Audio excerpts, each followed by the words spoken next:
Success Mantra, V shape future.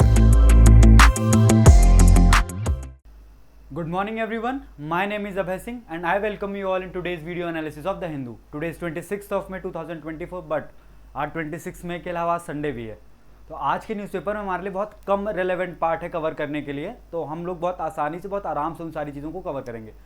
To begin with we have will begin with just wait for a minute या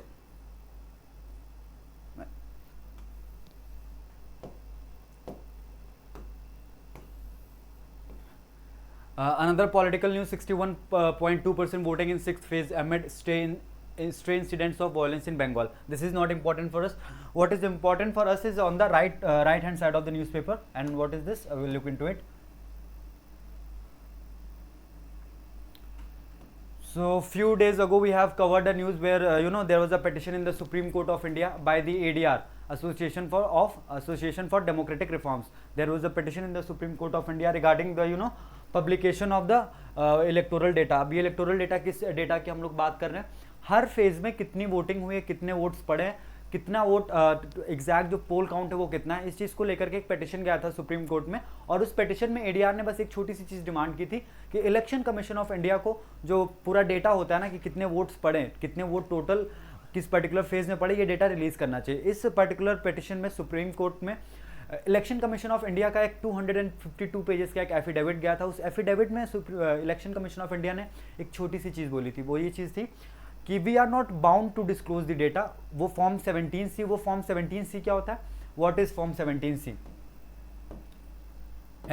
form 17C, so basically form 17C एक ऐसा form होता है कि जिसमें जिस भी पर्टिकुलर बूथ में कितनी वोट पड़ रही हैं वो सारा का सारा जो रिकॉर्ड होता है वो फॉर्म 17C में मेंटेन किया जाता है। अब जो ये फॉर्म 17C होता है ये किसको देने के लिए election commission of India eligible होता है या किसको ऑथराइज होता है देने के लिए? सो इलेक्शन कमीशन ऑफ इंडिया जो कैंडिडेट या जो कैंडिडेट का एजेंट होता है उसको फॉर्म 17C देने के लिए ऑथराइज होता है।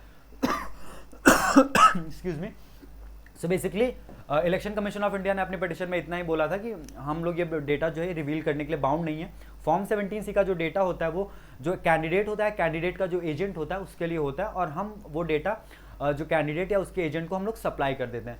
बट इन सारी चीज़ों के बावजूद भी जो इलेक्शन कमीशन ऑफ इंडिया है उसने जो 5 फेजेस का जो इलेक्टोरल डेटा है वो रिवील कर दिया। अब क्या है, टोटल 5 फेजेस में कितने टोटल वोट्स थे और कितने टोटल वोट कास्ट किए गए, यानी कि टोटल कितने वोट थे और कितने वो वोट कास्ट किए गए। फर्स्ट फेज में 16.6 करोड़ वोटर थे, 11 करोड़ वोट्स कास्ट हुई। सेकेंड फेज में 15.8 करोड़ वोटर्स थे और 10.6 करोड़ वोट्स कास्ट हुई। थर्ड फेज में 17.2 करोड़ वोटर्स थे टोटल और 11.3 करोड़ वोट्स कास्ट हुई। फोर्थ फेज में 17.7 एंड टोटल वोट्स कितनी कास्ट हुई, 12.2 करोड़।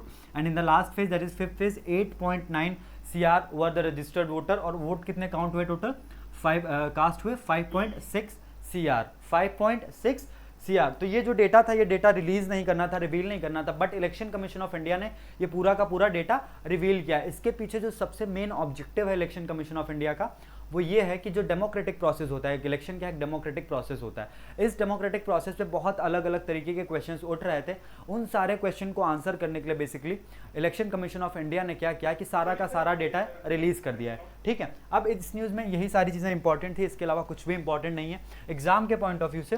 तो अब हम लोग आगे बढ़ेंगे।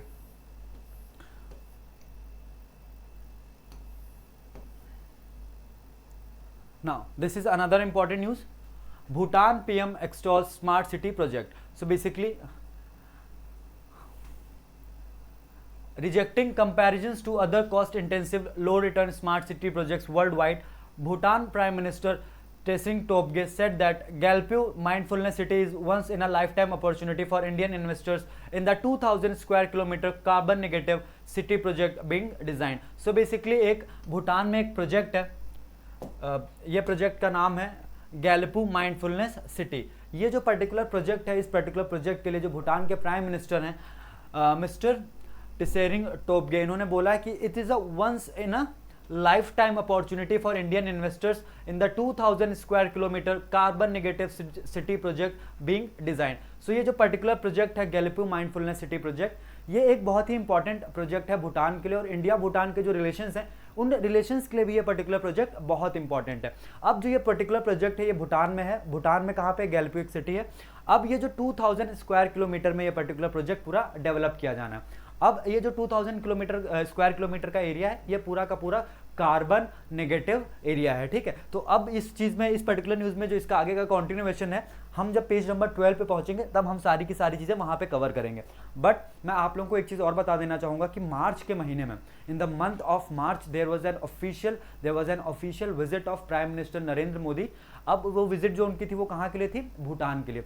अब जो ये पर्टिकुलर विजिट थी भूटान के लिए प्राइम मिनिस्टर नरेंद्र मोदी की, तो उसमें भूटान ने जो उनका हाईएस्ट सिविलियन अवार्ड है, ऑर्डर ऑफ ड्रग गैल्पो, वो भी हमारे इंडिया के जो प्राइम मिनिस्टर हैं उनको दिया था। आप लोग दो चीज़ें याद रखिएगा, भूटान का जो हाईएस्ट सिविलियन अवार्ड है उसका नाम क्या? Order of Druk Gyalpo. और ये अवार्ड रिसेंटली भूटान ने किसे दिया है? ये अवार्ड रिसेंटली भूटान ने दिया है हमारे कंट्री के प्राइम मिनिस्टर श्री नरेंद्र मोदी को, जब वो ऑफिशियल विजिट पे थे भूटान के। Now moving on.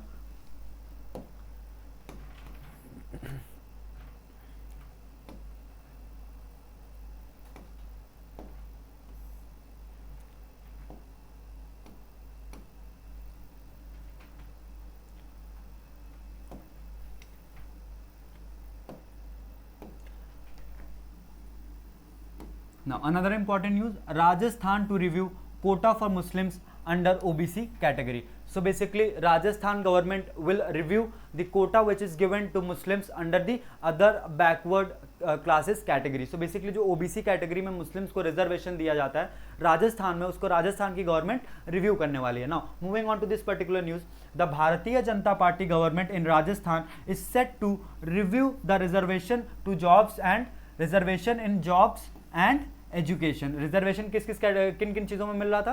रिजर्वेशन इन्हें मिल रहा था जॉब्स में और एजुकेशन में, to Muslims under the OBC category.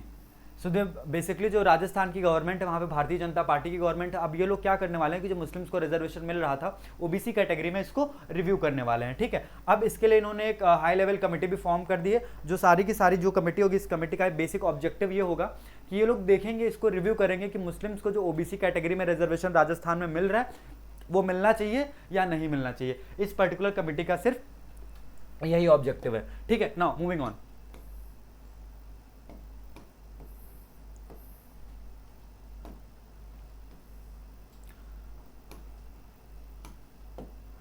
Congress had given reservation to 14 Muslim groups under the OBC category as part of its appeasement politics. So basically जो social justice and empowerment minister हैं राजस्थान के mister Avinash Gehlot, उन्होंने बोला कि जो reservation दिया गया था कांग्रेस गवर्नमेंट के टाइम पे, बेसिकली वो क्या था? एक अपीजमेंट पॉलिसी थी, अपीजमेंट पॉलिटिक्स थी किसकी?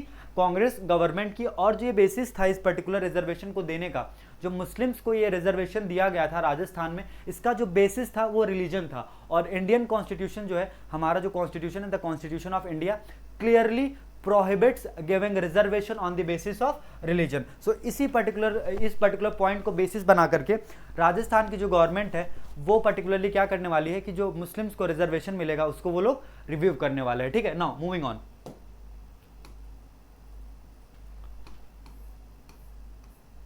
अब देखिए फिर से मैंने आप लोगों को बोला पॉलिटिकल न्यूज, तो सारी की सारी अब पॉलिटिकल न्यूज ही है, इसमें अभी देखिए कुछ भी नहीं है, सिर्फ पॉलिटिकल न्यूज है, ठीक है। अब देखिए पूरा पेज ही आ गया, इलेक्शन वाला पूरा पेज आ गया, इलेक्शन 2024, ठीक है। Not important for us as of now. अब इंडिया के लिए एक बहुत ही इंपॉर्टेंट, या कहिए कि इंडिया के लिए बहुत ही प्राउड मोमेंट है। अब ये प्राउड मोमेंट क्या है? Basically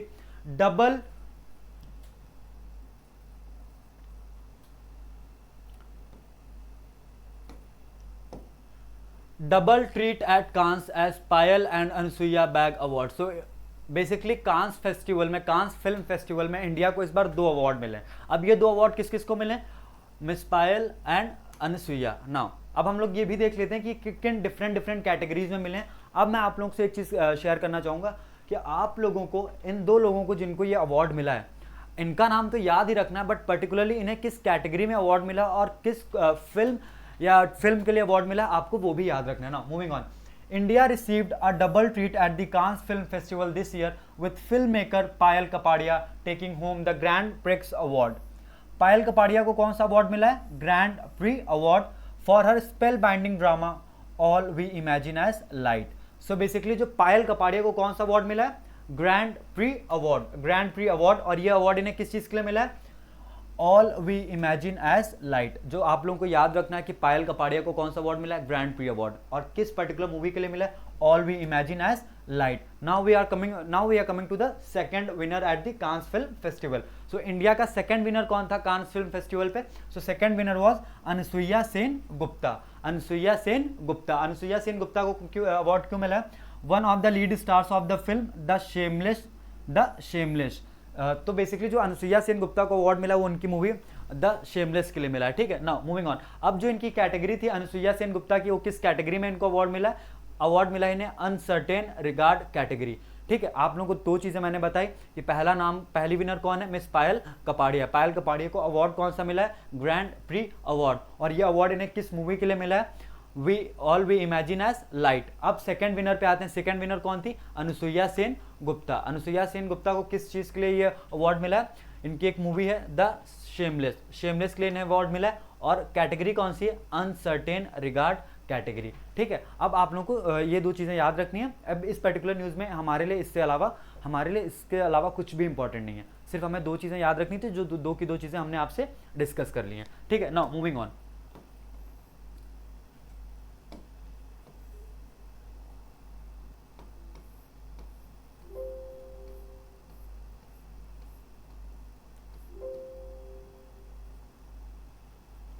now there are two different news items. अब हम लोगों को इन न्यूज़ आइटम्स को एकदम भी डीप में नहीं कवर करना है, बस एक बेसिक आइडिया हमें इन दोनों ही न्यूज़ का चाहिए होगा। अब पहली न्यूज़ क्या है? पहली न्यूज़ है, आप सब लोगों ने अगर न्यूज़पेपर फॉलो कर रहे होंगे या कोई भी आप अगर ऐसा न्यूज़ प्लेटफॉर्म फॉलो कर रहे होंगे, तो वहाँ पे आप लोगों ने देखा होगा कि सिंगापुर में अभी एक एयरलाइंस जा रही थी लंदन के हीथ्रो एयरपोर्ट से, उसमें कुछ टर्बुलेंस हुआ था। उस टर्बुलेंस की वजह से क्या हुआ था कि एक पैसेंजर जो उस पर्टिकुलर फ्लाइट में था, ही वॉज डेड, और 19 तो या 20 लोग ऐसे थे, 19 या 20 लोग ऐसे थे उस पर्टिकुलर फ्लाइट में जो बहुत ही सीरियसली इंजर्ड हो गए थे, ठीक है। सो इस पर्टिकुलर फ्लाइट में इससे ज़्यादा इस पर्टिकुलर न्यूज़ में हमारे लिए कुछ और भी इंपॉर्टेंट चीज़ें हैं। अब जैसे वो इंपॉर्टेंट चीज़ें क्या है एग्जाम के पॉइंट ऑफ व्यू से, कुछ फैक्ट्स हैं जो हमारे लिए इंपॉर्टेंट है। अब हम लोग उन फैक्ट्स को देख लेते हैं एक बार। What are those important facts for us? On May 2021 a Singapore Airlines flight, अब जो फ्लाइट नंबर था that is important for us, SQ321। The name of the flight was SQ321. It was a Singapore Airlines flight with 211 passengers and 18 crew from London's Heathrow Airport. अब जो ये particularly flight थी कहाँ से take off की थी? London के Heathrow airport से। To Singapore encountered severe turbulence while over the Andaman Sea or slash Bay of Bengal near Irrawaddy basin Myanmar. So basically जो ये टर्बुलेंस हुआ था, ये टर्बुलेंस हुआ कहाँ पे था? ये टर्बुलेंस इनका हुआ था बेसिकली अंडमान और बे ऑफ बंगाल के ऊपर एक इरावाडी बेसिन है म्यांमार के पास में, वहाँ पे ये जो पर्टिकुलरली ये जो टर्बुलेंस हुआ था वहाँ पे हुआ था। अब आप लोगों को इसमें एक चीज़ और याद रखनी है कि जो ये पर्टिकुलरली ये जो प्लेन था सिंगापुर एयरलाइंस का जो ये प्लेन था जिसमें टर्बुलेंस हुआ, इसे बनाया किस कंपनी ने था? बोइंग, ठीक है। बोइंग के इस पर्टिकुलर प्लेन का नाम क्या था? प्लेन का नाम भी हमारे लिए इंपॉर्टेंट है, 777-312ER, ठीक है। Now what are the important facts in this particular news related to the airline turbulence? So we have certain facts which are important for us. Fact number 1, that this particular flight was of Singapore Airlines. The name of the flight was SQ321. This particular flight will take off from London's Heathrow Airport. अब ये London के Heathrow airport से start हुई थी, Singapore आ रही थी, और अंडमान सी और बे ऑफ बंगाल के पास में एक इरावाडी बेसिन है, वहाँ पे इसमें टर्बुलेंस हुआ था, ठीक है। अब एक और इंपॉर्टेंट चीज़ है, this particular plane was manufactured by Boeing and the name of that particular plane was 777-312ER. Except these two things, or except this few facts, nothing is important for us in this particular news. अब हम लोग एक और चीज़ देख लेते हैं कि अब आप लोग ना इस चीज़ को थोड़ा सा क्रिटिकली हमें सोचना होगा, या क्रिटिकली भी हमें एनालाइज करना होगा। अब हमें क्या क्रिटिकली एनालाइज करना है? क्रिटिकली हमें ये एनालाइज करना है कि जो ईरान के प्रेसिडेंट थे इब्राहिम रईसी की डेथ का इम्पैक्ट क्या होगा पूरे रीजन पे। अब हमें ये न्यूज़ क्यों डिस्कस करनी है? We all know that a month back Iran attacked on Israel, there was a attack by Iran on Israel, and in return of that in respond to that particular attack Israel ने भी कुछ missiles fire की थी Iran के ऊपर। अब ये सारी चीज़ें जब हो रही थी, Iran became a centre of attraction. क्यों? क्योंकि इसराइल और हमस ऑलरेडी वॉर पे हैं, और हमस जो मिलिटेंट ग्रुप है इस पे ईरान का ठीक ठाक इन्फ्लुएंस है। Now that's why this particular news becomes very important. क्यों? जब इब्राहिम रईसी की जब डेथ हुई जिस हेलीकॉप्टर क्रैश में, weather was all good, everything was all good, there was nothing which can be doubted upon. जो weather condition, जो सारी नेचुरली जिन वजहों से हेलीकॉप्टर क्रैश होता है, वो सारी की सारी जो रीजंस थे वहाँ पे कोई भी एक भी रीज़न नहीं था, बट फिर भी हेलीकॉप्टर क्रैश हुआ, 9 लोगों की डेथ हुई। उसमें से एक कौन था? मिस्टर इब्राहिम रईसी। अब इब्राहिम रईसी ईरान के प्रेसिडेंट हैं, और इनकी डेथ इसलिए भी एक मतलब बहुत ही इंपॉर्टेंट फैक्ट होने वाली है, एक बहुत ही इंपॉर्टेंट इवेंट इसलिए भी है क्योंकि जो पूरा मिडिल ईस्ट में जितना भी टर्बुलेंस इस समय क्रिएट हो रहा है उसमें Iran is going to play a very major role. ठीक है, इस पर्टिकुलर चीज़ के अलावा इस न्यूज़ में कुछ भी इंपॉर्टेंट नहीं है, and I am very sure about it. अब आप लोग इस पर्टिकुलर न्यूज़ को फॉलो करते रहिएगा। अगर बीच बीच में हमें कुछ लगेगा कि हाँ कुछ इंपॉर्टेंट पॉइंट्स हैं जो इसमें ऐड हुए हैं, तो हम लोग आपको टाइमली बताते रहेंगे। ठीक है, नाउ मूविंग ऑन।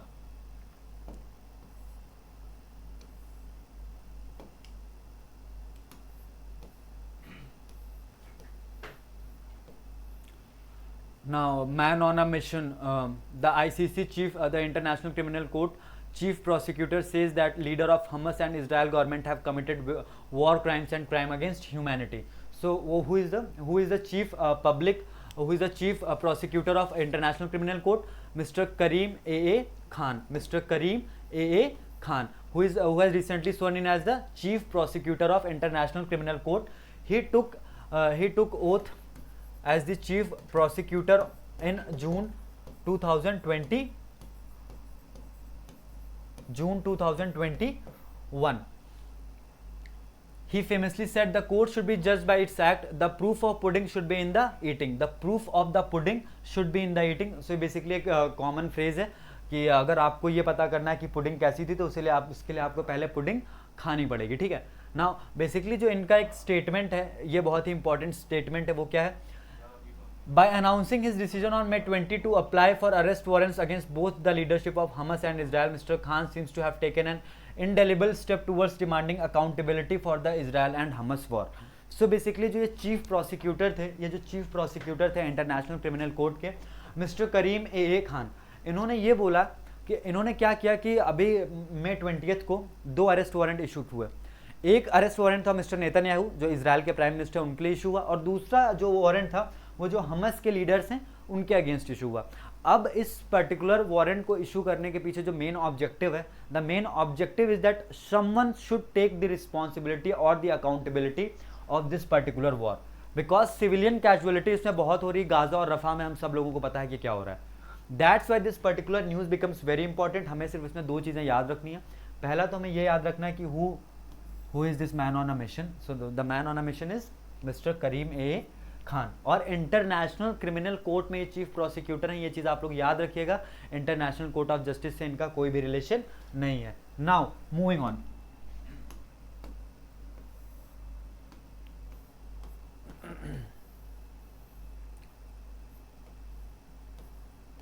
अब हम लोग बिजनेस वाले सेक्शन में आ गए। बिजनेस वाले सेक्शन में जब हम लोग आएंगे तो देखेंगे एक एक तरफ से हम लोग सारे इरेलेवेंट न्यूज़ हटाते जाएंगे। Not important. Hyundai expects 20% of SUV sales from rural markets, says CEO Garg. Not important. EID Perry post 293 crore profit. Not important. ये डिफरेंट कंपनीज ने अपना अभी ना जो पिछले क्वार्टर का रिजल्ट है वो डिक्लेयर किया, ये हमारे लिए इंपॉर्टेंट नहीं है। अब देखिए किसमें हाँ, A group of WTO member countries including Brazil, Canada and European Union have urged India to submit timely notifications on sugar subsidies in the World Trade Organization, and officials said. The issue came up for discussion during the meeting at WTO's Agricultural Committee on May 23-24 in Geneva. So basically अभी WTO की एक agriculture committee की meeting हुई थी Geneva में 23rd and 24th of May को। उस particular meeting में बेसिकली जो कुछ कंट्रीज हैं जो WTO की मेंबर हैं, कौन कौन सी? ब्राज़ील, कनाडा, यूरोपियन यूनियन, उन्होंने इंडिया से बेसिकली रिक्वेस्ट किया कि वो लोग जो शुगर सब्सिडीज़ पे जो उनका स्टैंड है या जो शुगर सब्सिडीज़ पे उनका डेटा है उसको टाइमली नोटिफाई करेंगे WTO को। ठीक है, इस पर इंडियन गवर्नमेंट का क्या रिस्पॉन्स था कि हमारे कंट्री में जो मेजरली जो शुगर प्रोक्योर करते हैं वो कौन करता है, प्राइवेट शुगर मिल्स करते हैं, इसीलिए वो डेटा हमारे पास टाइमली नहीं आया था, इसलिए हम लोग पब्लिश नहीं कर पाए, ठीक है, नोटिफाई नहीं कर पाए। नाउ मूविंग ऑन, अब ये इंटरनेशनल सेक्शन में हम लोग आ गए। US Chinese defense chiefs to meet following Taiwan tensions, not important. Russia strike on Kharkiv store kills 200 feared inside, not important. 43 Pakistan nationals to be repatriated from Sri Lanka jails, not important. China and Nepal open vital traditional border trade points, not important. Now what is important for us is Galpo smart city is a lifetime opportunity. So basically Bhutan announced this week that it will use rupees 1500 crore, part of a rupees 10,000 crore outlay promised by Prime Minister Narendra Modi during his visit to Thimphu in March. So basically इस बार जो prime minister Narendra Modi का visit था भूटान में, भूटान की capital क्या है, थिम्पू, ठीक है, जो थिम्पू इनका विजिट था, इस पर्टिकुलर विजिट में, ये मार्च में विजिट हुआ था, इस विजिट में बेसिकली ये बोला गया था कि जो लास्ट 5 ईयर में इंडिया का कंट्रीब्यूशन रहा towards Bhutan, it was 5000 crore. So पहला जो बड़ा डिसीजन था वो प्राइम मिनिस्टर ने ये लिया कि we will double the amount, we will double the amount, यानी कि अब अमाउंट कितना होगा जो हम नेक्स्ट 5 ईयर्स में भूटान को देंगे, 10,000 crore.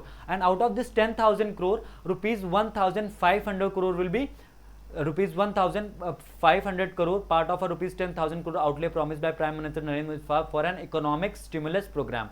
So basically out of this rupees 10,000 crores, rupees 1,500 crore will be used for an economic stimulus program to tackle its economic challenges of slow growth.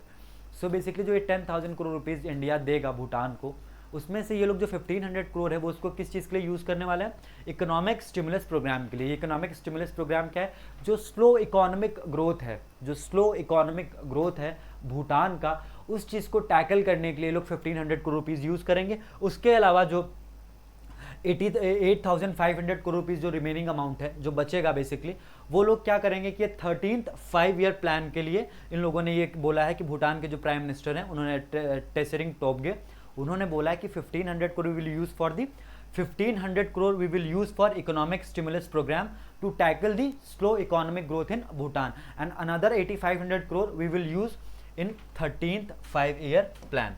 So basically 10,000 crore में से 1500 crore ये लोग economic stimulus programmes के लिए use करने वाले हैं, ESP economic stimulus program, and another 8,500 crore they will use this particular fund in their 13th 5-year plan. और ये 13th 5-year प्लान कब से शुरू होगा, 1 जुलाई से, ठीक है। बस इतनी चीजें याद रखनी है। और एक चीज याद रखिएगा कि ऑर्डर ऑफ ड्रग गैल्पो जो हम लोगों ने डिस्कस किया था, भूटान का हाईएस्ट सिविलियन अवार्ड है, और ये किसको मिला है अभी, प्राइम मिनिस्टर श्री नरेंद्र मोदी को। Now moving on,